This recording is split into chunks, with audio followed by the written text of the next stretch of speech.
இப்போ கம்பு கூழ் வந்து கிண்ட போகிறோம். அதுக்கு வந்து எவ்வளோ கம்பு எடுக்கணும்னு பார்த்துக்குவோம்.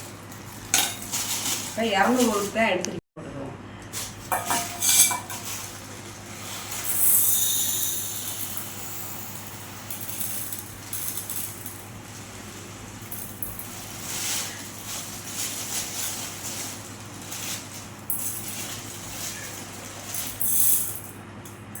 இப்போ 200 எடுத்துருக்கோம்.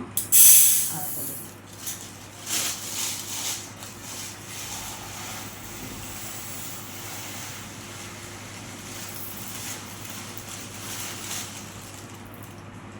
மொத்தம் 200 400 தான் எடுத்துருக்கோம். இதை ஊற போட்டுக்கிட்டு அடுத்த அரைக்கையில் பார்த்துக்குவோம்.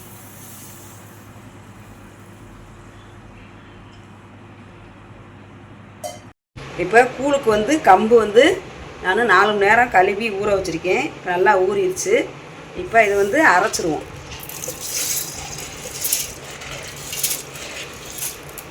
நல்லா 8 கழுவு கழுவி சுத்தமான இதுதான் அரைச்சிட்டு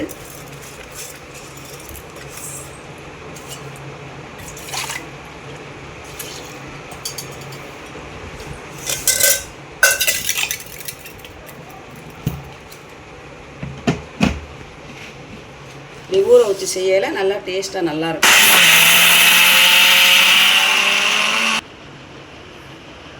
இப்போ கம்பை வந்து அரைச்சாச்சு. இப்போ இந்த அளவுக்கு அரைச்சிக்கிறோம். அரைச்சிட்டு இது ஒரு சட்டியில் கரைச்சி நம்ம வெறும் இதாக இருந்தாலும் கிண்டலாம். நான் வந்து சாப்பாடு எடுத்து வச்சுருக்கேன். சாப்பாடை போட்டு நான் கிண்ட போகிறேன். வாங்க பார்க்கலாம். இப்போ மாவு நல்லா இந்த அளவுக்கு அரைச்சாச்சு. இதை வந்து ஊற்றிக்கிறோம். ரொம்ப வலுவலும் அரைச்சிடக்கூடாது, விழுவிழுன்னு ஆயிரும். இப்போ இந்த அளவுக்கு சாப்பாடு எடுத்து வச்சுருக்கேன். அதையும் போட்டுக்கணும்.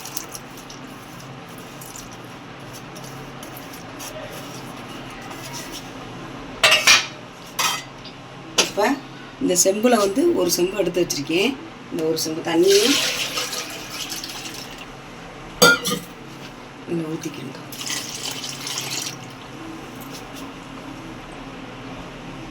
இன்னொரு செம்பு,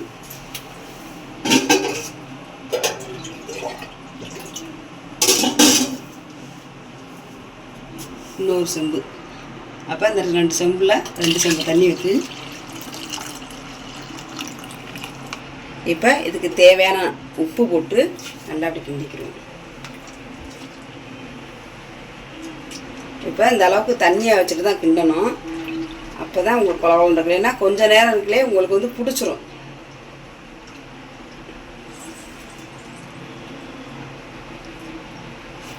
ரெண்டு உலக்கு எடுத்துருக்கோம்ல, அது போட்டுக்கிட்டு இப்போ அடுப்பு பற்ற வச்சுக்கணும்.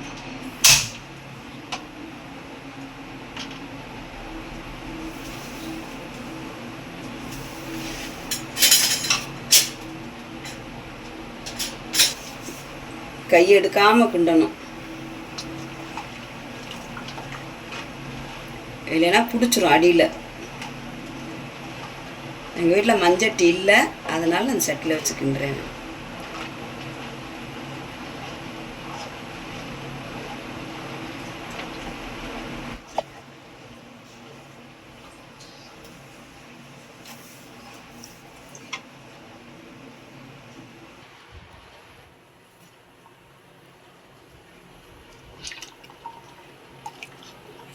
இப்போ இந்த அளவுக்கு கூழ் தண்ணி ஊற்றி நமக்கு நல்லா கிண்டிக்கிறணும்.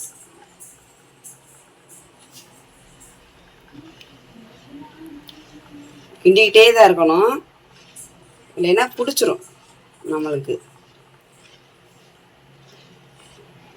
இந்த வெயிலுக்கு நல்லா கூழ் தயிர் ஊற்றி சாப்பிடல நல்லாயிருக்கும். மாங்காய் ஊறுகாய் வத்தை இந்த மாதிரி வச்சு சாப்பிட்றதுக்கு நல்லாயிருக்கும்.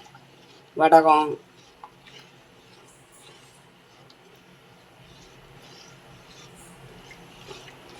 கிண்டிக்கிட்டே இருக்கும்.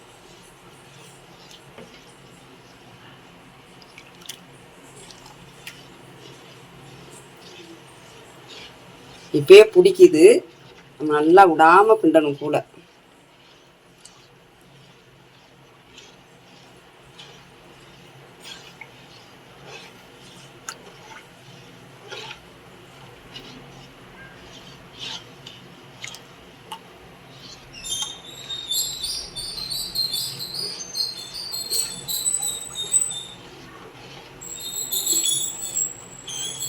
எந்த அளவுக்கு கொதிச்சு வருதுன்னு பார்த்தீங்களா?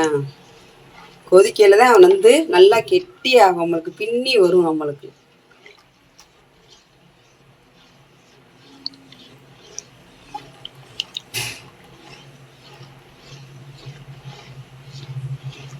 இப்போ ஓரளவுக்கு கிண்டிட்டு நம்ம எப்படின்னு பார்த்துக்குருவோம்.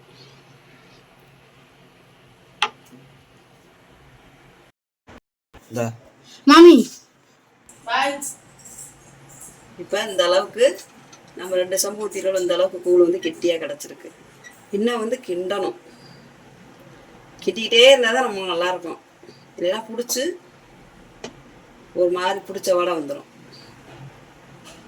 தண்ணி ஆயிடுச்சுலாம். இப்போ இந்த அளவுக்கு வந்தால் இந்த அளவுக்கு கிண்டியிருக்கோம்.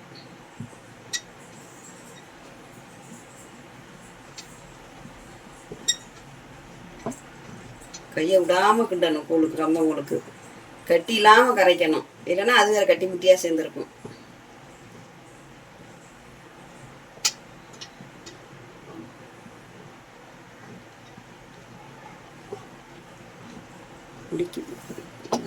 அடுத்து குறைச்சி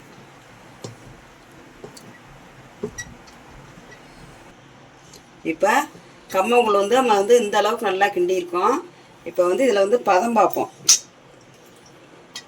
மாவாக இருந்துச்சுன்னா கையில் ஒட்டும், கிண்டிடுச்சுன்னா உங்களுக்கு வந்து ஒட்டாது. தண்ணியை தொட்டுக்குருவோம். தண்ணியை தொட்டுட்டு இன்னும் லைட்டாக ஒட்டுது, இன்னும் நல்லா கிண்டிக்கிடுவோம். நல்லா வெந்துருச்சுன்னா உங்களுக்கு வந்து கையிலே ஒட்டாது. அதுதான் நம்மளுக்கு வந்து பதம்.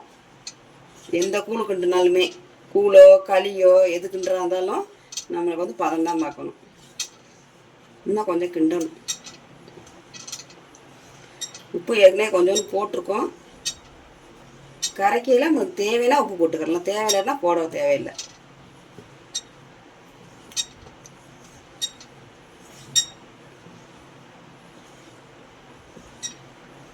இன்னும் கொஞ்சம் லைட்டாக கொஞ்ச நேரம் ஒரு 10 நிமிஷம் இருந்தால் கரெக்டாக இருக்கும்.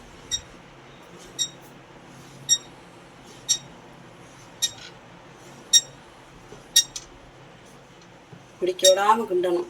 பக்கத்துலேயே இருக்கணும். இதை விட்டுட்டு அதை அடுத்த வேலை பார்க்க போனோம்னா பிடிச்சி போயிடும்.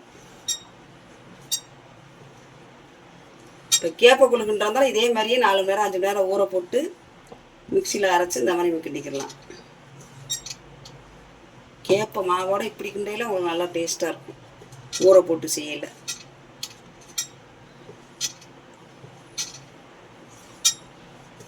இந்த கம்புலேயே கொலக்கட்டை சுடலாம், தோசை சுடலாம், உளுந்து போட்டு.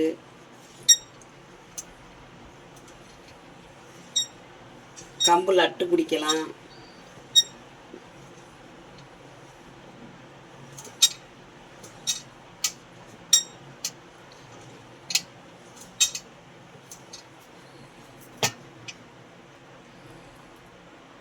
நல்லா கிண்டிருக்கோம். நான் லைட்டாக கிண்டிக்குவோம்.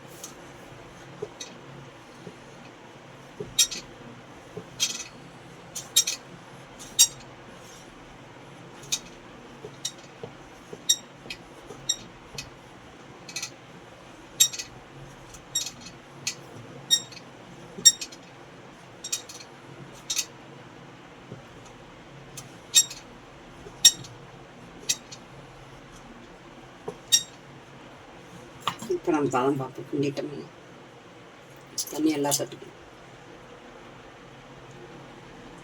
லைட்டாக தான் விட்டுது. இன்னும் ஒரு 2 நிமிஷம் இருந்தால் போதும்.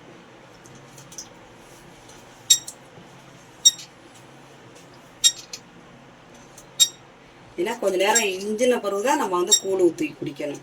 கொஞ்சம் லைட்டாக ஆறவும், அப்போ தான் அந்த கூழோட டேஸ்ட்டு வந்து நம்மளுக்கு கிடைக்கும். ஒருத்தவங்க சூடாகவும் குடிப்பாங்க, ஆனால் ஆற வச்சு குடிக்கையில கொஞ்சம் நல்லாயிருக்கும், டேஸ்ட்டாக இருக்கும்.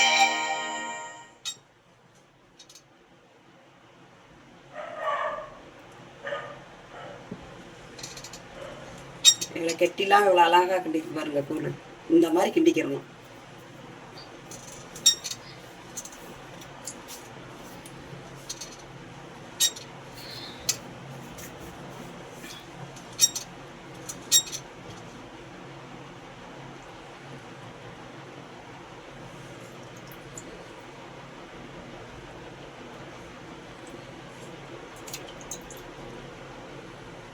இப்போ கூழ் வந்து நம்மளுக்கு வந்து ஒட்டலை. அப்போ கூழோட பக்கம் வந்து நம்மளுக்கு வந்து முடிஞ்சிருச்சு. இப்போ அடுப்பை வந்து நம்ம அமர்த்திட்டு அடுத்து பார்த்துக்குருவோம். கூழ் ஆரவும் இதுக்கு கெட்டியாக வந்துருச்சு. இப்போ இதை ஒரு பாத்திரத்தை போட்டு எடுத்துக்கணும்.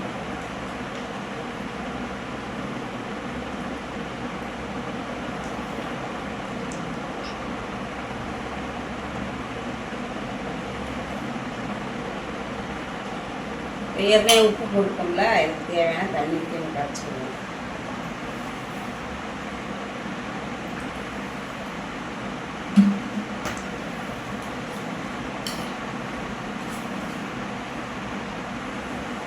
மாதிரி புளியான கரண்டியை வச்சு இப்படி கரைச்சிக்கிறோம்.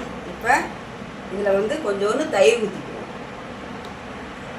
ஊற்றி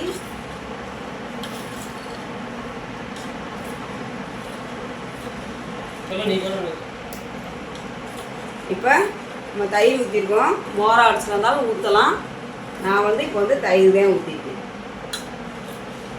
இப்போ இதை நல்லா கெட்டி இல்லாமல் நம்ம வந்து கரைச்சிக்கிறோம்.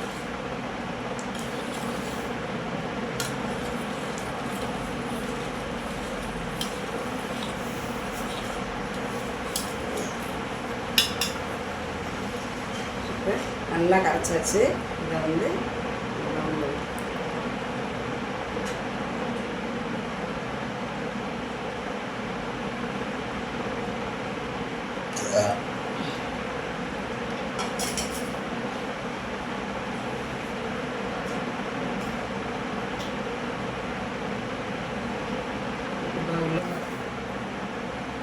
பாத்திரத்துக்கு வச்சுருக்கோம். அதுக்கு வந்து கடுகை வந்து பொரித்து நுணுக்கி வச்சுருக்கேன். அதை போட்டுக்குவோம்.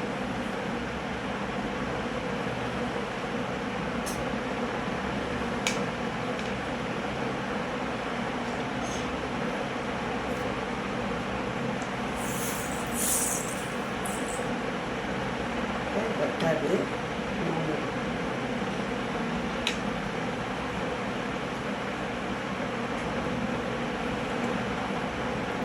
இப்போ இந்த கூழுக்கு வந்து 2 பச்சை மிளகாய் ஒன்றே ஒன்று எடுத்து நறுக்கி வச்சுருக்கேன். அதையும்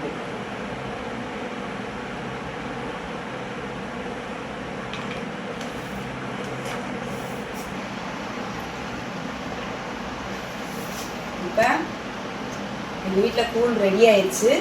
நீங்களும் உங்கள் குழந்தைகளுக்கு இதே மாதிரி செஞ்சு கொடுங்க. செஞ்சு பார்த்துட்டு எங்கள் சேனலுக்கு கமெண்ட் பண்ணுங்கள், லைக் பண்ணுங்கள், ஷேர் பண்ணுங்கள், கமெண்ட் பண்ணுங்கப்பா. பெல் பட்டனை கிளிக் பண்ணிக்கோங்க.